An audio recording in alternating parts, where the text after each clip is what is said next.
Hello my friends, this is Amner Hunter from amnerhunter.com. Happy to spend some time with you on this video. Welcome to video part 6 of this series where I am using a completely different DAW than the one that I am used to produce a song from scratch. I am using the 60-day free trial of REAPER as a beginner. I didn't know anything about this DAW till this point. I have been using Cubase for 10 years. I am producing a song from start to finish, alright?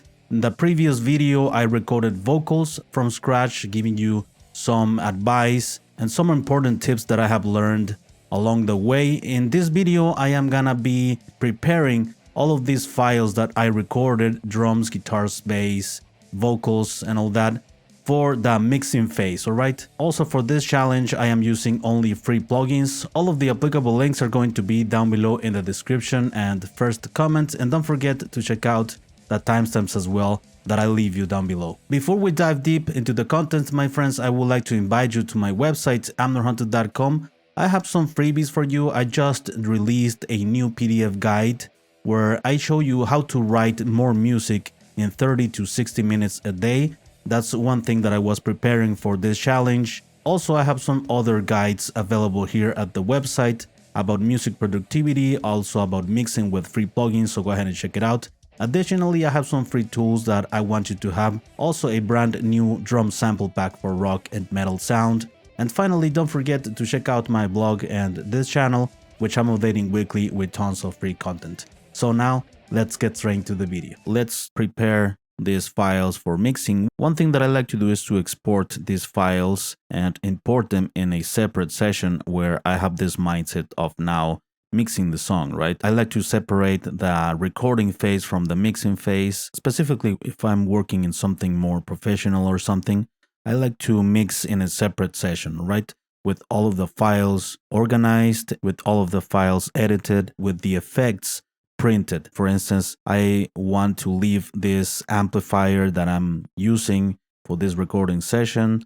I like to commit to the sounds that I got in the recording phase. And of course, you can also print the DI files because you can sometimes fix something with the DI tracks, or maybe you are not happy with the sound. You can use another amp. That's why DI files are usable. But in this case, I am gonna export the tracks already printed with the effects, and also I wanna export the multi-tracks of the drums, not in a single file, right? Like in this case, the drums are in one single track.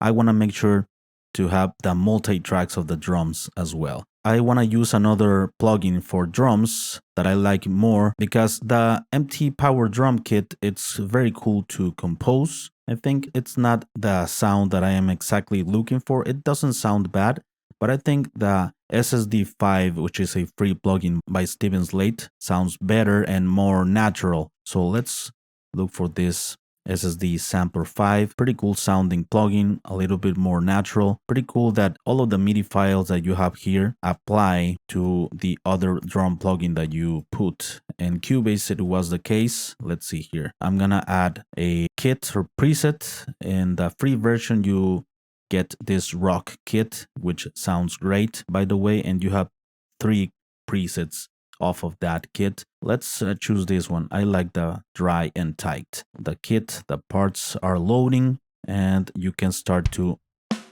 listen to some sound.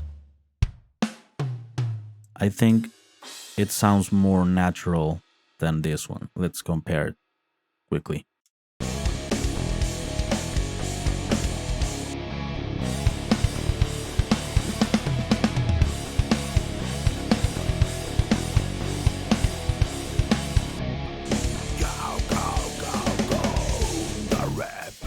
I think it sounds more natural, more real, more realistic. Here in the mix window, we can now configure the outputs. All of the individual parts of the drum kit are going out to this first output. So everything is going to REAPER in just one output. I need to set this to different outputs to have it here on REAPER in different tracks. For instance, the kick drum tracks, the snare tracks, put them into just one output, right? So the kick drum in and out will be in output 1. All of the snare microphones will be to output number 2. I know this because in Cubase it was the same process. It has helped me a lot to have notion of other DAW to navigate better. Tom 1, 2, 3, and 4, I'm gonna put them in different outputs. So output 3, output 4, 5, and 6. The hi-hat in one single output, so that will be 7. The ride and the overheads, I'm gonna leave them in just one output, output 8 and output 8 as well. The rooms, I'm gonna put them in another output, 9 and 9. SLR, what's doing that? Let's check it out here. This I'm gonna just mute it or leave it out. Also, one more thing about the panning. The toms are panned a little bit to the left and right.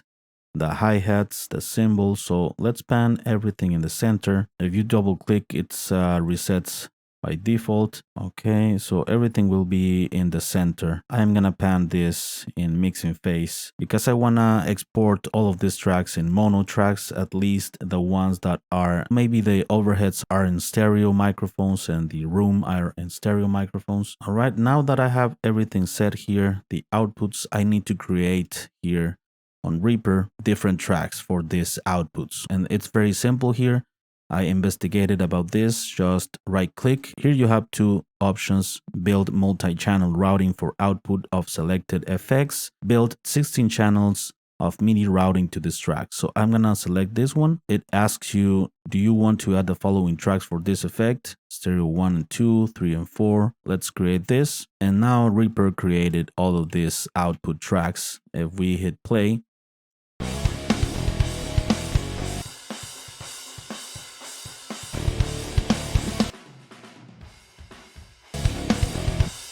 now we can delete, maybe since I have only 9 tracks, 9 outputs, the ones that I need, I can delete from 10 all the way up to 32. Very simple, just remove tracks, and now I have the drums. I'm gonna label these tracks, very important: kick 1, snare, tom 1, tom 2, tom 4. Here I have the overheads, I believe, and the room. Yeah, so this is overheads. It's very important that we label everything for more organization in the mixing phase. This couple of tracks that are not labeled, these are, I believe, the screaming vocals, background scream, left, right. Everything is labeled properly with the correct name. So another thing that I'm gonna do here is to put all of the tracks, since I used a little bit of volume and panning, basic mixing just for recording better, right? Just to hear more closely the finished product. So I'm gonna go ahead and undo that. So I'm gonna put every track that I panned in the center because I wanna export these tracks as mono files. If you double click this pan option, it will reset, will be in the center. All of the drums are in the center. One more thing, I also used volume here on the mixer. So I'm gonna set default all of the volumes to 0 because I'm gonna balance that better in the mixing phase. One more thing that I like to do before exporting is cleaning the tracks. For instance, here I am gonna clean this, all of the silences that you have in the beginning of tracks, or here in the middle.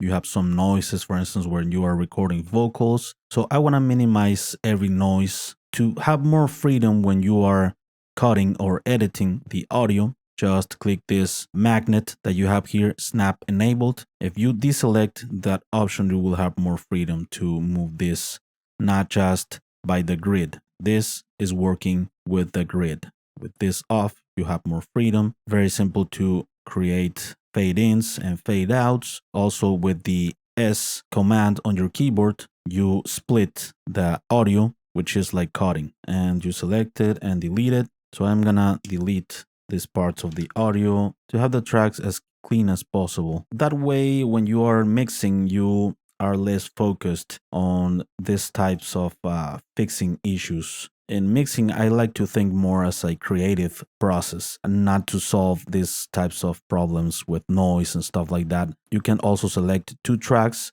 and it will split or cut both tracks at the same time. Very useful. You can also put the fade-ins the same time for the track selected, and also in the end of the phrases to avoid any noises that might be there. Very simple the editing here in Reaper, I noticed, and since I have Notion in Cubase, it has become simpler. Make sure also to clean the beginning of the tracks here. Let's see here. From the beginning of the project, we can select the timeline here like this. Be careful with the tail, right? So that you don't remove anything like reverb tails or the symbol tails. I'm gonna leave a couple of seconds here. And now I have the time selection. One more thing. Here we have this track. I need to get rid of this track that I don't need. So it's very simple. Just select this track, right click, go to take. Here where it says crop to active take, it will leave the track that you want. Also very simple to put these tracks together into one single take. Just select the two, right click and glue items. This one I discovered very simple, very quickly. And now you have one single take. Now I think I'm ready to export these tracks. Let's see, I don't know if the room and the overheads are in stereo.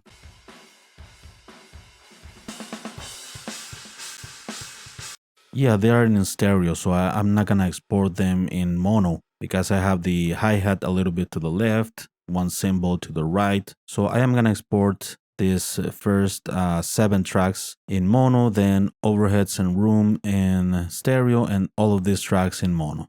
File, the render option is the one where you export. We have here the option to render or export the master mix, which we don't want in this case. You can select selected tracks, master mix, select tracks via master. Let's select, for instance, these tracks from kick drum to tone 5. And I'm gonna put here selected tracks via master. Let's see if this works. And we can select the time selection, project regions, entire project from beginning to end. All right, so let's choose this. The file name, let's call this Reaper song. Okay, you have a tail. Very important that we select the proper file and sample rate that we are gonna be exporting. So 44.1, make sure to have the same configuration as your project, 44.1, 24 bits. If you have 48 kilohertz, select this one.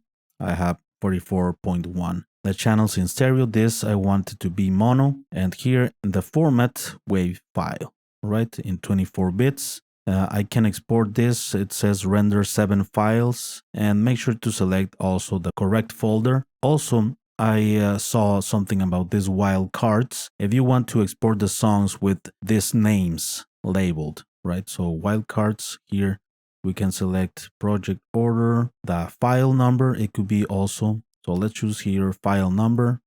So yeah, Reaper song 1. Let's select another one, project order, project information, the project title, author, track. Yeah, we need the track name, right? So all of these are like tags. I think we are good to go. If I render this, let's see what happens. Yeah, it's exporting the tracks. Pretty cool. This window is not in Cubase where you can have a visual of the waveforms, and you have also this information, very interesting and useful. The peaks, the RMS, lofts. I can close this window, and now I can select this couple of tracks and export them, but in stereo mode instead of mono. So 2 files, let's render.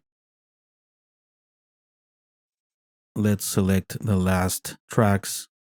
Don't forget to put this in mono. In the next video, we are gonna organize our session for mixing. Please let me know down below in the comments, my friends, what are your thoughts on my philosophies when preparing the files for mixing. What's your approach? I would be very interested to know your philosophy when preparing these files for mixing. Do you mix inside your recording session, or do you export and mix in another session. I will be very glad to read your comments about this topic. Before we go, my friends, I would like to invite you to my website, amnorhunter.com. I have some freebies for you, some free PDF guides and ebooks for music producers and guitar players. Also, I have some free tools available, a huge collection of guitar impulses, a new drum sample pack for rock and metal, among other utilities. And finally, don't forget to check out my blog and this channel, which I'm updating weekly with tons of free content. Thank you very much for watching this video. Thanks for your time. I appreciate it very much. I will see you very soon on the next one. All right, take care.